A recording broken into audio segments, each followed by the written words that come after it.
House का जाना माना डायरेक्टर एक दिन रात को अपने घर से अचानक रहस्यमयी ढंग से गायब हो जाता है।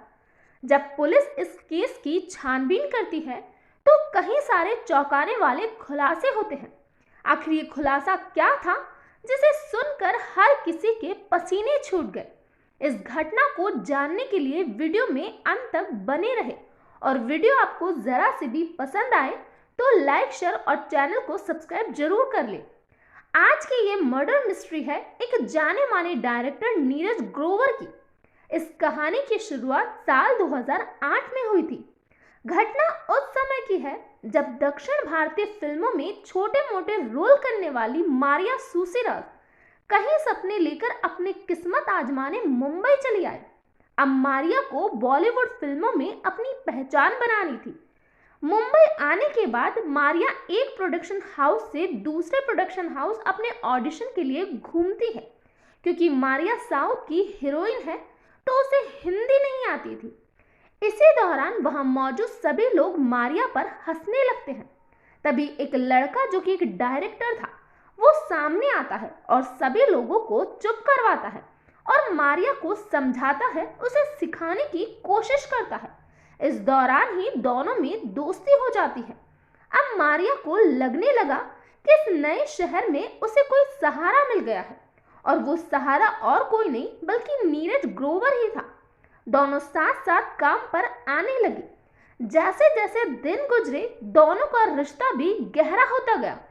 इसी बीच नीरज ने मारिया को अपने घर में ही रहने का ऑफर दिया क्योंकि जिस जगह मारिया ने घर किराए ले रखा था वो घर लो सोसाइटी में था और नीरज नहीं चाहता था कि मारिया ऐसे जगह रहे।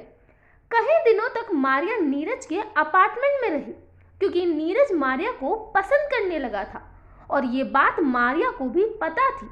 लेकिन उनका ये रिश्ता आगे नहीं बढ़ सकता था क्योंकि मारिया बचपन से एक लड़के से प्यार करती है जिसका नाम जयराम है और दोनों ने बचपन से साथ में जीने मरने की कस्में खा रखी थी और तो और दोनों की सगाई भी हो चुकी थी। जयराम नेवी में सिपाही है। जब मारिया मुंबई आई तब जयराम केरल में अपनी ड्यूटी कर रहा था।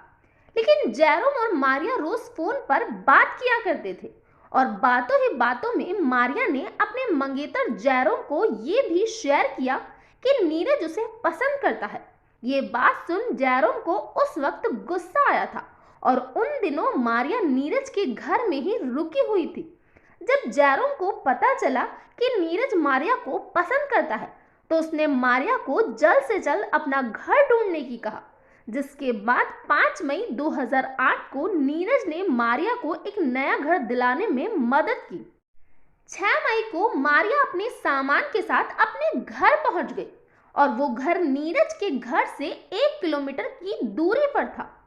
6 मई 2008 रात के करीब 9 बजे मारिया अपना सामान सेट करने में लगी थी। तभी उसे किसी की मदद की जरूरत थी क्योंकि उसने मुंबई में नीरज के अलावा किसी को अपना दोस्त नहीं बनाया, तो जाहिर है मदद के वक्त वो अपने दोस्त को ही फोन करेगी। मारिया नीरज को फोन कर अपने घर बुलाती है। दोनों ही घर को जमाने में लगे हुए थे। इसी दौरान रात के 10 बजे मारिया के पास जयराम का कॉल आता है। कॉल के दौरान जयराम को किसी की आवाज सुनाई देती है। जब जयराम मारिया से उस आवाज के बारे में पूछता है तो मारिया उसे सब कुछ सच बता देती है कि उसी ने नीरज को उसकी हेल्प के लिए घर बुलाया है। लेकिन ये बात सुन जयराम आग बबूला हो जाता है और वो मारिया से कहता है कि इसको अभी के अभी घर से रवाना करो। जयराम गुस्से में फोन काट देता है। लेकिन करीब 1 घंटे बाद फिर से वो अपनी मंगेतर को कॉल करता है और फिर वही सब सवाल पूछता है।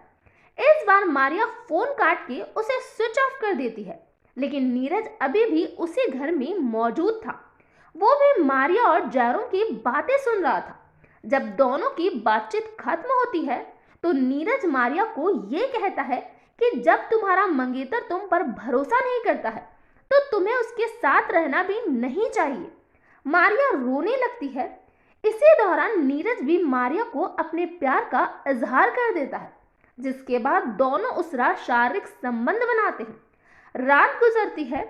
7 मई सुबह के करीब 8 बजे मारिया के घर की बेल बजती है। जब दरवाजा खोला जाता है तो सामने जेरोम होता है, जो शख्स रात के 11 बजे तक केरल के कोच्चि में मौजूद था।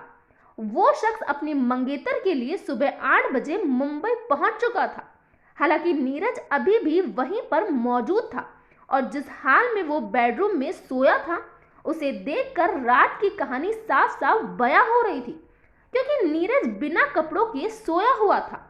ये देख जैरोम नीरज से मारपीट शुरू कर देता है, लेकिन जैरोम का गुस्सा यहीं नहीं रुकता। इसके बाद जैरोम किचन में जाता है और चाकू लाता है। नीरज पर एक के बाद एक वार करता है और तब तक करता है जब तक कि नीरज की सांसें नहीं थमती। हालांकि मारिया नीरज को बचाने का प्रयास करती है, लेकिन जैरोम बिना रुके नीरज पर वार करता है। गुस्से में जैरोम ने नीरज की हत्या कर दी, लेकिन जब उसका गुस्सा शांत हुआ तो उसे जेल जाने का डर सताने लगा। लेकिन जैरोम को जेल नहीं जाना था। इसके लिए वो नीरज की लाश को ठिकाने लगाने का प्लान बनाता है, जिसमें उसका साथ मारिया भी देती है। सबसे पहले दोनों मार्केट जाते हैं और तेज धार वाले चाकू खरीदते हैं। इसके साथ ही काले रंग की पॉलीथिन भी खरीद लेते हैं, जिसमें वो लाश को भर सके। वापस घर आकर जैरोम और मारिया लाश के 300 टुकड़े करते हैं। दोनों सुबह से शाम तक उस लाश के टुकड़े करते हैं और उन 300 टुकड़ों को उन काली पॉलीथिन में भर लेते हैं। शाम के 7 बज चुके थे। हल्का हल्का अंधेरा होने लगा था। मारिया अपने एक दोस्त से ये कहकर गाड़ी मांगती है कि उसे अपना घर का सामान अपने नए घर में शिफ्ट करना है। गाड़ी मिल चुकी थी। अब बारी थी लाश के टुकड़े को ठिकाने लगाने की। टुकड़ों को गाड़ी में भरा जाता है। घर से निकलते वक्त मारिया और जैरोम पेट्रोल पंप से एक बड़ी बोतल में पेट्रोल डलवा लेते हैं। इसके बाद वो एक सुनसान जंगल की ओर रवाना होते हैं। इस वक्त 8 बज चुके थे। अंधेरा भी गहरा हो चुका था। जैरोम और मारिया पॉलीथीन बैग को एक एक कर गाड़ी से बाहर निकालना शुरू करते हैं। इसके बाद सभी थैलियों पर पेट्रोल से भरी बोतल को उड़ेल देते हैं। जैरोम लाश के उन टुकड़ों को आग लगा देता है और दोनों गाड़ी के अंदर बैठे हुए नीरज के टुकड़ों को जलता हुआ देखते हैं। जब टुकड़े पूरी तरह जल जाते हैं तो उन्हें गड्ढा खोदकर बाकी बची हड्डियों को दफना देते हैं और वापस मारिया के घर आ जाते हैं। इस तरह टीवी प्रोडक्शन हाउस के डायरेक्टर के गायब होने से पुलिस पर उसे ढूंढने का प्रेशर बना था। छानबीन शुरू होती है। कॉल की सीडीआर से सीधा शक मारिया पर होता है। मारिया भी 10 दिन की कड़ी पूछताछ के बाद अपना मुंह खोल देती है।